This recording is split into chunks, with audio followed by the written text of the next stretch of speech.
그것도 몰라요? 몰라요. 야구 여자 캐스터가 그것도 모르면 어떡해? 불고기 사건이 뭐예요? 불고기 사건을 모르면 어떡해? 몰라요. 공부 좀 해, 공부 좀 해. 옛날 책을 읽고. 알려주세요. 카카오톡 프로야구 복과 함께하는 베이스볼 투나잇 프리뷰 톡! 오늘은 베이스볼 투나잇 프리뷰 톡쇼의 최다 조회수의 주인공 허균 해설위원과 함께합니다. 오늘 여러분들이 들으셔도 정말 재미있을 만한 이야기를 준비를 했습니다. 사실 허균 해설위원은 KBO 역사에 살아있는 증인이시잖아요. 산 증인이잖아요. 기아와 삼성의 옛날 옛적 이야기, 이들의 라이벌전, 이 이야기에 대해서 좀 여러분들 궁금한 것도 있으시면 올려주시면 좋고요. 저희가 이 해태 시절부터 해태 삼성, 삼성 기아의 라이벌 이야기를 해보도록 하겠습니다. 괜찮으신가요? 괜찮아요. 근데 뭐 얘기하면 끝이 없는데 근데 그 중에서도 엑기스만 몇 개만 해드리면은 엑기스만 하면서도 정말 최고 조회수를 기록할 만한 거. 이래 봐야 돼요. 이제 82년도에 프로야구 출범을 했는데 네. 잘 아시겠지만 삼성 라이온즈는 그 당시 멤버가 전부 다 국가대표예요. 왜 그러냐면은 경북고 대구 상고가 전국 대회를 휩쓸었던 그 선수들이 실업 야구에 가 있었는데 프로야구가 생기면서 삼성 라이온즈가 구성이 됐고 네. 해태 타이거즈는 여러분이 알고 계시는 광주 1고는 선동열 시대부터 이제 있지만은 그 전에는 광주 1고 야구가 없었어요.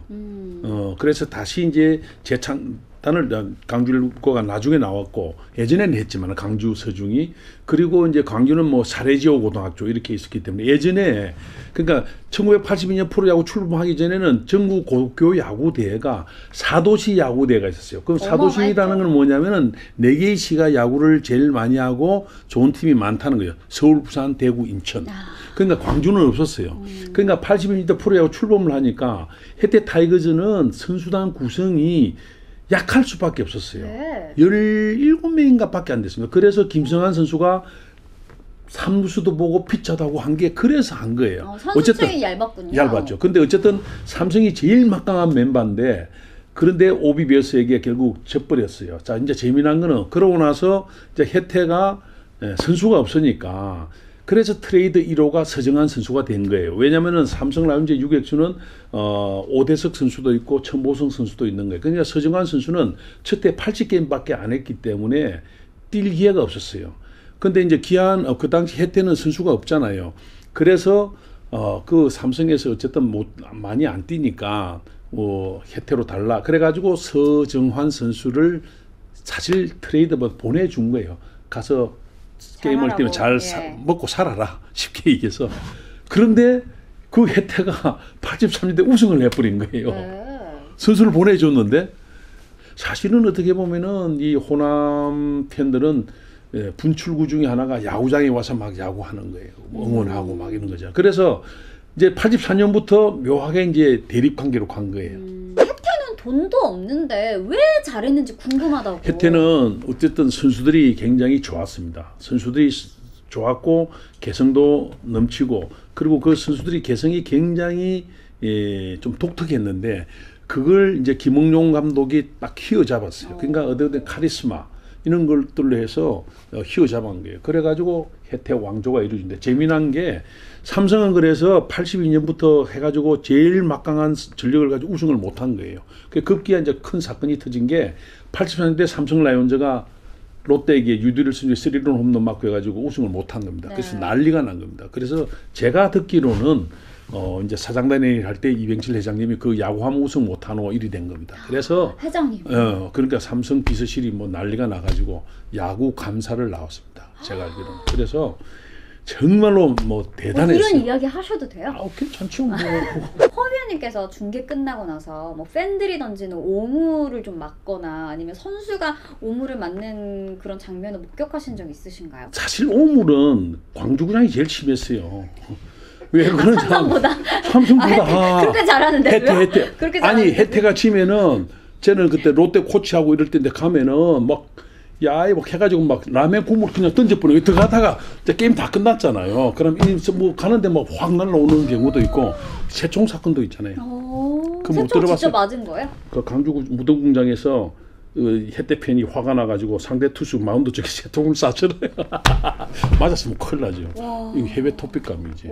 되게 극성이었어요. 그럼 정말 선수들이 혜태 선수들은 특히 경기에 나서는 게 거의 목숨줄을 담보로 하고. 아니 근데 혜태 선수들은 못할 수가 없어요. 왜냐하면 그 강주가 큰 도시는 아니잖아요. 그러니까 누가 그 혜태 그 수뇌부 사는 얘기했어요. 어디 저녁에 누가 어느 술집에 가서 얼마나 지금 언제 몇 시에 나왔다 다 들어오는 거예요.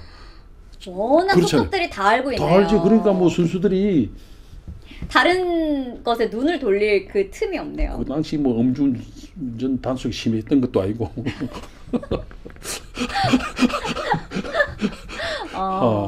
두 팀의 그 라이벌전은 사실 그때 대단했죠. 왜냐하면은 제일 그 당시에 재정적으로 좀 어려운 팀이 혜태 타이거즈였고 삼성은 제일 돈이 많은 구단이에요. 혜태가 삼성처럼 돈이 많았다면 우승을 더 많이 했을까요? 아니면 더 못했을까요? 그런 질문을 혜태가 돈까지 많았으면은 지금보다 우승 훨씬 더 많이 했지. 한국 야구 재미없어졌어요. 그러면 한국 야구 재미없지. 하긴 우승 끝나고 나서 상품을 막 과자로 줬다는 이야기가 있더라고요. 그 혜태하고 롯데하고 비슷해요. 혜태는 돈이 별로 없기 때문에 막 이렇게 정으로 막 호소를 많이 했어요. 근데 정으로요? 예, 정으로. 그러니까 그때 돈까지 많이 주고 그랬으면은 지금 11번 우승했잖아요. 기아까지 합쳐서 20번 넘게 했겠죠. 그러니까 예를 들어서 우리가 프로야구 39년째인데 혜태가 돈까지 있었더라면은 반 정도 혜태 우승 안 했겠어요? 혜태 선수들이요. 그 승부욕이 대단했어요. 제가 지금도 기억하는데요. 하와이 전지훈련을 가는데 그때 아마 김정수 선수였던 것 같아요. 왼손잡이. 선수들이 연습을 끝났는데 이제 기다려야 되잖아요. 같이 가야 되는데 근데 투수는 먼저 끝나는 거예요. 그러니까 김정수 선수가 혼자서 반바지 입고 이제 그 유니폼을 입고 숙소로 걸어가는 거예요. 그래 제가 마주쳤어요. 정수야 너는 왜 빨리 올까? 투수 끝났어요. 그 차 타고 이제 차 타려면 한참 기다려야 돼요. 왜 다 끝나야 되니까. 근데 다른 팀 같으면은 그 셔틀 같은 그 버스가 그 마이크로가 조그마한 게 있잖아요. 그게 몇 대가 왔다 갔는데 혜태는 그게 없어요. 그러니까 걸어다니죠. 걸어가야 되니까. 내가 오히려 선수의 체력 관리 차원에서는 좋았을 수도 있겠네요. 한국 최고의 팀인데 저 스타가 하와이 호놀룰루 시내를 걸어가는 게 그게 혜태였어요. 근데 정말 재미난 얘기가 선수들이 제가 물어요. 야, 너 연봉이 그리 안 올라서 서운하지 않니? 그러면은 선배님, 우리 팀이 돈이 없는데 어떡하겠어요. 그렇지만은 우리 야구는 절대 안 집니다. 딱 그래. 저는 그래서 그 혜태 선수들이요. 정말 대단하다고 봐요. 우리는 돈은 어쩔 수 없다. 그렇지만 절대 지지는 않는다. 부잣집 아들은 삼성 선수들이고 가난한 그죠? 이 금수저고 여기는 완전 진짜 그런 거예요. 흑수저인 거예요. 그러니까 정신력도 상당히 가면 뭐 그러니까 오죽했으면 이순철 선수가 불고기 태워버렸겠어요. 불고기를 태웠다고요? 그것도 몰라요? 몰라요. 야구 여자 캐스터가 그것도 모르면 어떡해. 불고기 태운 게 뭐예요? 불고기 사건을 모르면 어떡해. 몰라요. 공부 좀 해. 공부 좀 해. 옛날 책을 읽고. 알려주세요. 이래 구단주가 회식을 한 거예요. 불고기를 이제 오래간만에 샀는데 이순철 위원이 아마 그때 주장이었을 거예요. 막 그러니까 먹지 말자 이래가지고 박근배 구단주가 왔는데 고기 이제 먹잖아요. 뭐 듭시다 이가 먹는데 딱 판에 올려놓고 불고기 다 태워버렸잖아요. 불고기를 다 태웠다고요? 그게 불고기 사건 태워버렸어요. 그게 연기가 막 나고 막 난리가 났을 거 아닙니까? 그 구단주가 뭐 난리가 난 거죠. 그러니까 그게 뭐냐? 왜 우리 이때 대우도 잘 안 해주면서 뭐 구단주 왔는데 뭐 그게 불고기 사건이에요. 항명이죠, 그러니까. 역시 이런 이야기를 해줄 수 있는 해설위원은 허구현 해설위원밖에 없으시다고 그런가요? 난리가 났습니다. 그 라떼 소리 듣기 싫어 제가 옛날 얘기 별로 안 하는데. 라떼.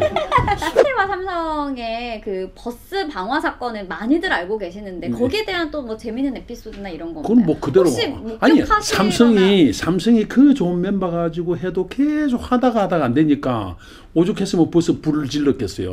얼마나 열받았으면. 지금까지는 거의 역대급 사건 아니에요? 역대급 사건이 이건 세계적인 사건이에요.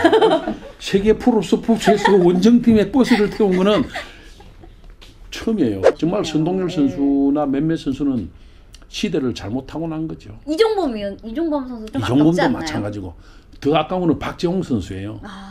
우리 박재홍 선수는 제가 본 선수 중에서 제일 아까운 정말 선수예요. 대단한 선수 중에 한 명이에요. 30 클럽을 그렇게 식은 죽 먹듯이 하는 선수가 어디 있습니까? 없어요. 네, 맞아요. 그죠? 근데 뭐 성깔이 그래서 그렇지. 그냥 뭐 그래서 그렇지 얼마나 대단한 선수예요. 지금 해설위원들 돌아가시면서 디스하시는 디스가 아니고 허구현 위원 아니 썰. 그러니까 이 미디어하고 이런데 좀 친화적이지 않고 선수 시절 때 인터뷰가 그러셨죠. 예. 그래가지고 야구인들에게도 좀 그런데 제가 보면 박정훈 대단한 선수예요. 요즘 나왔으면은 4년에 120억 넘게 받았을걸요. 심지학 이유는 저 뭐라 그럴까 대학교 때 아마 때 야구 그럼요. 잘했죠. 프로 와서도 상당히 잘했고 네. 근데 뭐 큰 거는 뭐 이 몸도 다 크지만은 코가 너무 크니까 투수들이 딱 그러니까 심지어 코 높이에서 커부터 느끼는 스트라이크다 딱 보고 심지하게 일러주지 마세요. 자, 어쨌든 이렇게 저희가 보너스로 저희 허구현 위원 피셜 MBC 스포츠 플러스 해설위원의 평가까지 들어봤습니다. 오늘도 참여해 주셔서 감사합니다. 이래 되는 거지.